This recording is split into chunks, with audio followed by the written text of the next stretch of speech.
Ladies and gentlemen, panic mode. Full out, full scale panic mode. Washington, D.C., the swamp, the globalists, World Economic Forum, and the swamp. But now, even the ladies at The View are in all out panic mode. Why? Because Trump was winning in all the polls. Trump won Iowa. Trump won New Hampshire. Trump's about to win Nikki Haley's own state of South Carolina by a landslide. Ladies and gentlemen, also, the Supreme Court of the state of... Where's Boston located? I forgot the state name. Their Supreme Court ruled that Trump remains on the ballot. Let's watch this video together of how they are just losing their minds of what a third candidate would do to them. Anyway, yesterday, while speaking with ABC's John Carl, California Governor Gavin Newsom expressed concerns that a third party could end up playing spoiler for Democrats and for President Joe Biden come November. Take a look. I know a third party candidate isn't likely to be elected president or beat either one, but I mean, how worried are you? Yeah, how worried are you about that? I have to be worried. But you know what? You got to control the controllables. Got to control what you have to control. Right now, it's getting the vote out. Let's look at no labels. I actually took the time. I encourage people to look at what are they for. And I thought, wow, this is literally reads as the accomplishment list of the Biden-Harris administration. So, are you concerned with the governor's... Really quickly, ladies and gentlemen, if Gavin Newsom is concerned, you know they're all concerned and worried. Concerns about Yes. a third party? Yes. Sorry, a third party? I am very concerned. I mean, I talk to Joy about it all the time. This is her big thing. She always talks to about Ralph Nader and how he was a spoiler. But I just learned today that when Jill Stein ran and it was Trump versus Hillary, there were 3 states, Michigan, Pennsylvania, and Wisconsin, where Stein's vote total exceeded Trump's margin of victory. So had she perhaps not been part of it, Hillary Clinton would have been president. Yeah, And that would have been horrible. We're old enough to remember when Ross Perot was a spoiler for George Herbert Walker Bush. And in that case, that was 1996. And in that case, you had George Herbert Walker Bush, who's a sane, good, normal human being, running against Bill Clinton. He was a hoe, but he was a normal, good human being. In this case, you have got Joe Biden, a sane, decent, normal human being, running against a man who is an existential threat to democracy, to the foreign world, to the international world, to the universe. So this is not a normal, you know what, we can afford to have a spoiler, we can afford to have Manchin running around. There's a lot of very credible people who we know. Look at them worrying. And then I'm going to break this down, the so-on quote-unquote threat to democracy argument.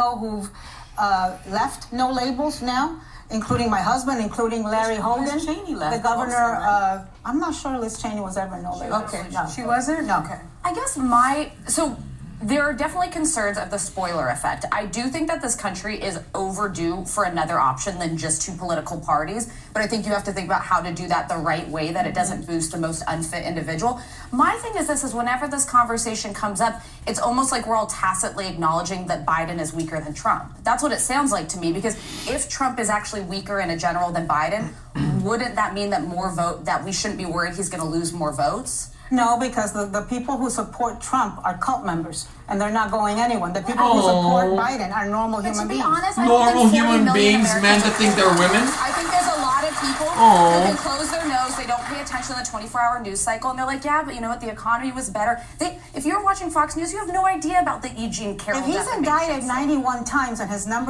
poll numbers keep going up and he keeps running away with primaries, I think it's concerning. Listen, we all heard him boast on tape in 2016 about grabbing a woman, about sexually assaulting a woman, and Republicans still voted for him blindly. And 53% of them are women. This is not the time for a third party. Change comes very slowly in this country, as we know. All right, I'm sick and tired of their BS. Ladies and gentlemen, let's talk about it real quick. Threat to democracy. Under Trump, we had no wars. Nobody was getting indicted just because they are running against Trump. The true threat to democracy is Joe Biden, is the far-left extremists, communists. They have been destroying this country. They're racists. They're separatists. And when they see a person with mental disabilities and they think they're of another gender or sexual orientation, instead of trying to help that child, they want to cut their dick off. That is a threat to democracy. Not the guy that wants to secure our border, not go to war with Russia and China, not nuke Iran. And you want to talk about grab her by the... What about poor Ashley Biden?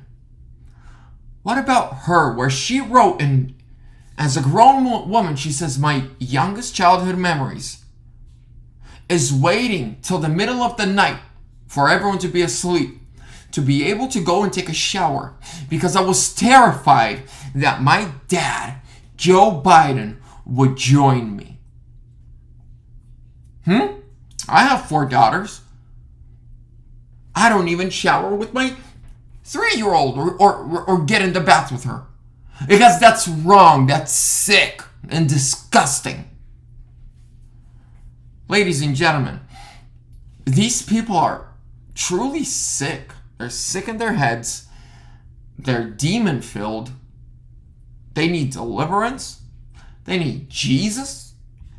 And they need to be see like Hillary Clinton said, the MAGA Republicans need to be sent to a re-education camp. I say they need to be sent to a re-education camp. If we're gonna play these games, let's play these games. If you're a man and you dress up as a woman and you expect me to accept you as a woman, even though I can clearly see that you're a man and your chromosomes say you're a man and your birth certificate says you're a man, and once you die, if your bones are dug up 1,000 years later, they're gonna say, this was a man. If you think I need to accept that, then you're the one who needs to be re-educated. Ladies and gentlemen, thank you so much for your time. Make sure to like, comment, subscribe, share. This is the channel where we expose the left and speak the truth.